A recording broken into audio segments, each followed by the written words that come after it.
Mali-Russie, devenu la Russie aujourd'hui.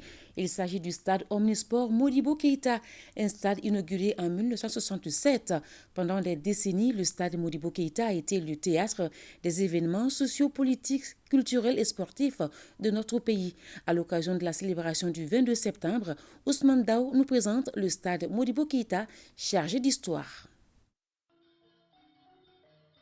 Situé au flanc de la colline de Koulouba à Médina-Koura, en commune 2 du district de Bamako, le stade Omnisport Modibo Keïta est le fruit de la coopération entre l'Union des républiques socialistes soviétiques URSS, devenue la Russie aujourd'hui, et le Mali. Présente aux côtés du Mali dès les premières heures de l'indépendance, l'URSS a toujours été un partenaire fiable pour notre pays. Ce partenariat est concrétisé et matérialisé par le stade Omnisport juste après les indépendances. La pose de la première pierre a eu lieu le 12 juin 1963, sur demande du président Modibo Keïta, car le Mali devait abriter les deuxièmes Jeux africains après Brazzaville. 3 ans et demi après le premier coup de pioche, le joyau architectural sort des terres et supplante le quartier qui l'abrite et Koulouba. De par son nom, un stade dans lequel on peut pratiquer plusieurs disciplines, voire toutes les disciplines sportives, a été le point de départ des premiers exploits de notre sport. C'était la fierté pour nous d'avoir un stade de ce standing. Et deuxièmement, de par sa position un peu excentrée par rapport à la ville, pouvait recevoir le public sans gêner pour autant la circulation. C'était à l'époque la seule grande structure sportive au Mali. Donc ça a permis de développer le sport malien dans sa totalité, quoi. Football, basketball, volleyball, les arts martiaux, handball, tennis de table de cours, athlétisme, entre autres, sont pratiqués au stade Modibo Keïta. Et la pratique de ces disciplines dans un cadre adéquat a permis à notre pays de produire de grands champions. Le premier match, c'était en 67, avec une rencontre Mali-Congo. Et le hasard a voulu que ce soit un match nul. Donc il n'y a pas de jaloux, il n'y a pas de vainqueur, il n'y a pas de vaincu. Et ensuite, il y a eu de grands événements au stade Modibo Keïta. D'abord, c'était le grand rassemblement quand on avait les semaines de jeunesse. C'était le seul stade capable de contenir et le public et les participants. L'histoire a voulu que l'on retienne que c'est moi qui ai marqué le premier but. Mais je n'ai pas marqué le premier but parce qu'un but, pour qu'il soit un but, il faut qu'il soit validé. Même si après, celui qui l'a refusé, il m'a poursuivi dans les vestiaires pour me dire « Ah, jeune homme, il faut m'excuser, mais ton but était valable. » On a joué contre Botafogo, on a joué contre l'Urus de Douala, on a joué également contre Saint-Étienne là-bas. Le plus mauvais souvenir, c'est quand on a perdu contre le Kotogo de Koumassi ici.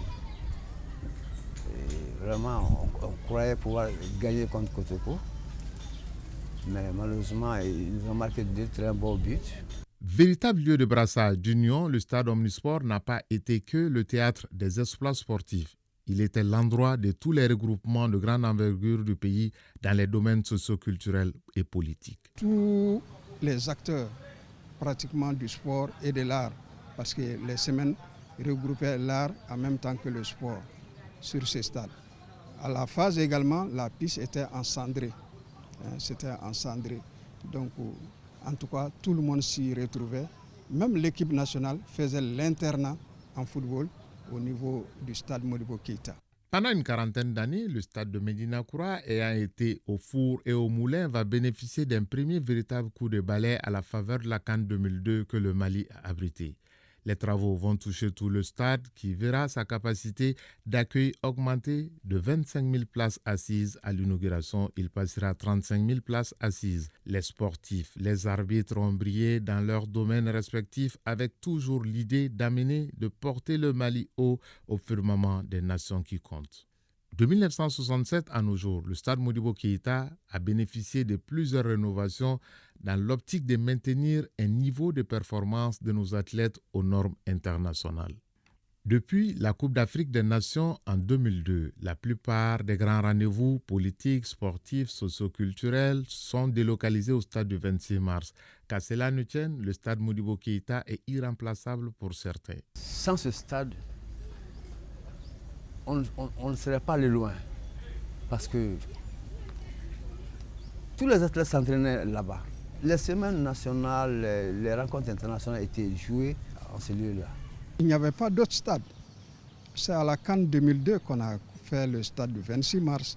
Et ce stade également, la piste n'avait pas la même qualité que la piste du stade Modibo Keïta. Le stade Modibo Keïta est vraiment le joyau de l'athlétisme malien.